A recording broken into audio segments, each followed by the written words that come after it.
Hi guys, this is Travis Leglider, Extension Weed Scientist at the University of Kentucky. Today we're looking at trial 20-20 at the UK Rec in Princeton, Kentucky.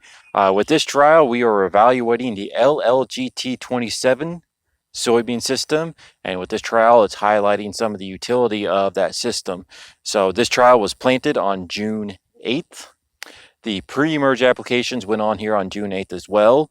This is a no-till field, but we treated it as a tilled field, so we put on a non-residual herbicide at planting to clean off any existing weeds that were there, and then the pre's were put on the same day as planting.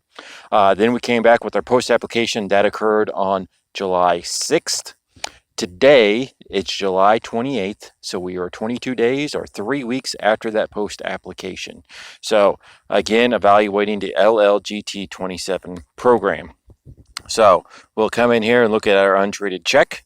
You will see that we have giant ragweed, smooth pigweed. There's some mare's tail in there as well. And you also see lots of vines in there. That's your morning glories. We have both pitted and ivy leaf morning glory.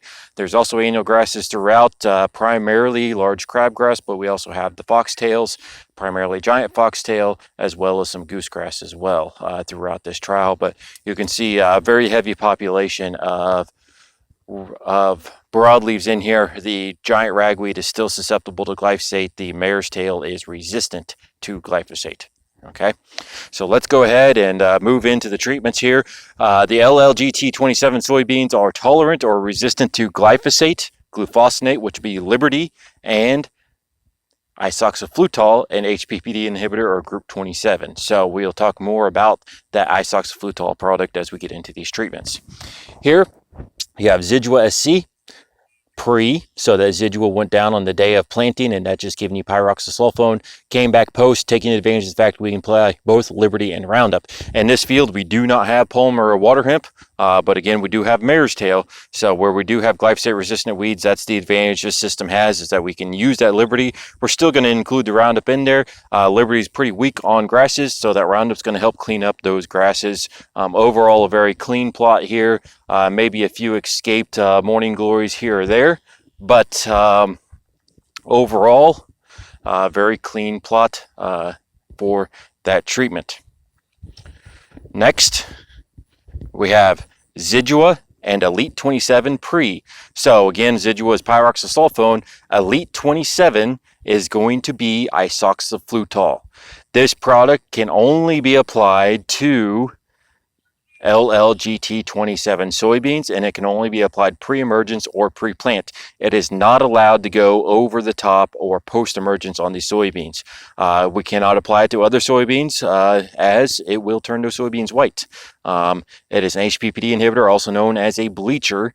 These are products we use quite a bit in our corn acres. So you'll see here in this treatment, as well as the following treatments, it is always in here with another herbicide in the pre, and part of that is for good resistance management and protection of that isoxaflutol product.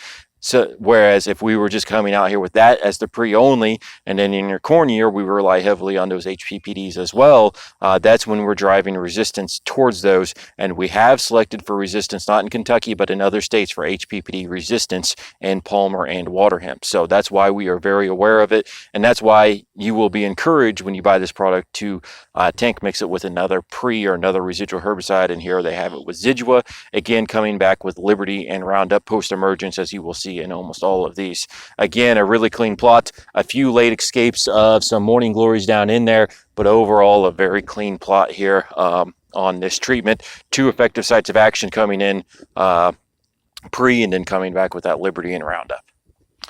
Okay, moving further on, here's Residual Pro. Residual Pro is going to offer you pyroxasulfone, or Residual. It's going to give you saflufenicil, which is what's in Sharpen, as well as Pursuit. Okay, so 3 sites of action there. If you're talking water hemp and Palmer, really you're getting 2, the 14 and 15 there, but 3 sites of action pre, and then coming back with the Liberty and Roundup. So we've seen Residual Pro really look pretty good for us the last couple of years. Lots of sites of action being packed into that Residual, and then coming back again, taking advantage of the ability to spray Liberty and Roundup together or even sequentially. And in this one, we're pretty hard pressed to find any weed escapes. I can't even really find any morning glories in there. A good robust package here using the Residual Pro up front and coming back with that Liberty Roundup on that one. Next, here's where we're doing the combination of the Residual Pro and the Alite27. So 4 total sites of action going into that pre-emerge application.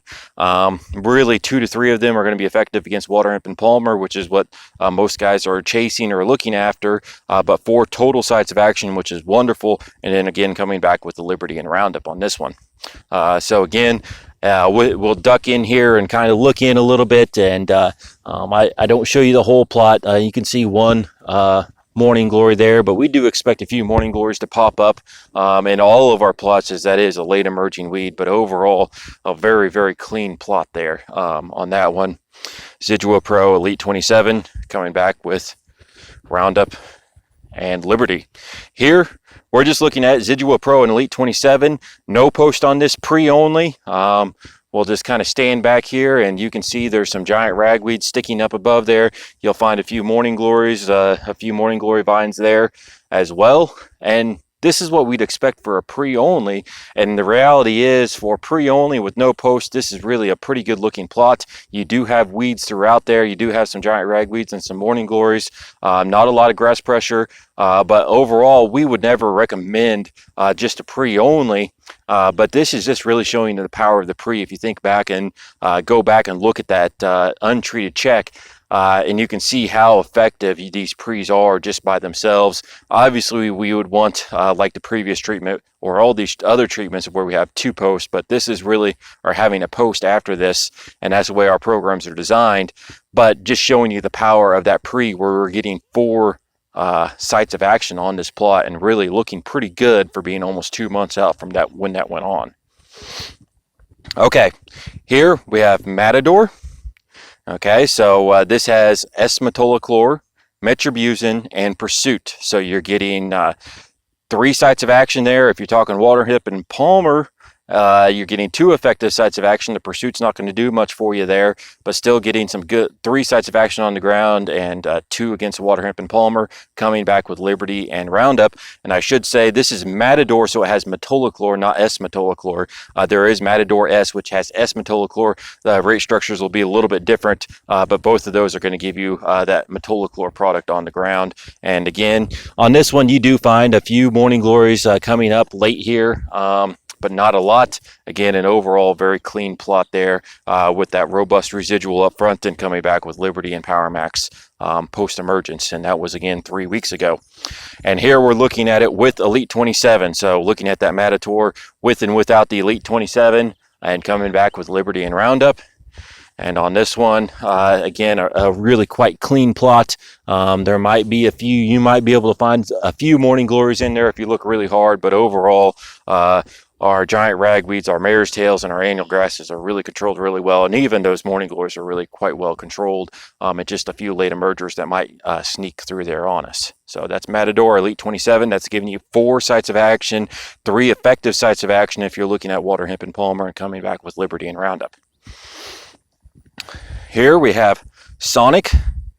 Okay, so Sonic is going to give you sulfentrazone plus chlorantzulam, so that's Authority and First Rate, a product that's going to be very similar, the same as Sonic is going to be Authority First. Okay, so putting this on, that's giving you 2 sites of action on this field. If you're dealing with water hemp and palmer, again, that group 2, that First Rate's not giving you much there on that, so you're really only getting 1 effective site of action against the pigweeds, but still better than nothing. And coming back again with Liberty and Roundup, and on this one again, a really good looking product. Overall, we are hard pressed to find any weeds. If you dive back down in there, you might find a morning glory here or there, but not a lot. A very clean plot using a good residual up front, and coming back with that Liberty and that Roundup Power Max.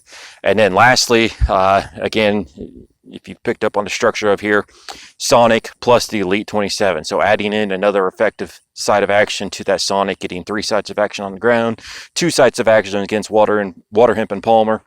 And coming back with Liberty and Roundup. Liberty would take care of any glyphosate-resistant weeds, and the Roundup would take care of all the others, plus the grasses. We'll move beyond the planter skip that's at the front there. That's not fair because we didn't get good canopy there. You might find, again, a few morning glories in there, but that's what you're going to find on all these plots. A good overall program here, using multiple sites of action in that pre-application and coming back, taking advantage of this soybean system where you can apply both Liberty and Roundup, either sequentially or in this case, tank mixed. So that is the LLGT27 system. Again, glyphosate and glufosinate resistance, as well as the ability to apply isoxaflutol pre-emergence. The one thing I will mention on Alite27, we do have a label for it in Kentucky, but only in select counties. There's a group of counties over in Appalachia that are allowed to apply it, as well as a group of counties up around the Owensboro area, that Ohio River Valley area. So make sure you check that label, and that's as of today, as of today's filming. That's the counties that's allowed, and it's about 15 counties total. So by the time you watch this, there may be more counties allowed. So make sure you double check that label, double check the BASF website to see what counties those are allowed to be applied in before you apply it, because there are restrictions on which counties those can be applied in. And again, the Alite27 is only allowed pre-emergence or pre-plant, and we do want you applying them with other residuals. This is trial 20-20 at the UK Rec in Princeton, Kentucky.